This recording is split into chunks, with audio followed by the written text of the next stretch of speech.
Samantala mga kapuso, kaugnay nga po doon sa sitwasyon na yon o sa emergency na itinawag nga po o humingi ng medical emergency response sa 911, nagpaabot po ng pakikiramay ang Taguig City Government sa pamilya ng pasyenteng ito nang humingi ng medical emergency response sa 911.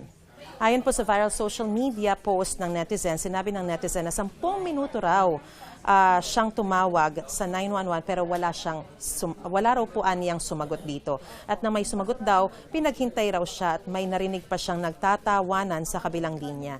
Ayon sa Taguig City Government, ang Unified 911 ay isang national emergency hotline sa ilalim po ng DILG. Hiwalay pa raw ito sa direktang emergency hotlines ng lungsod.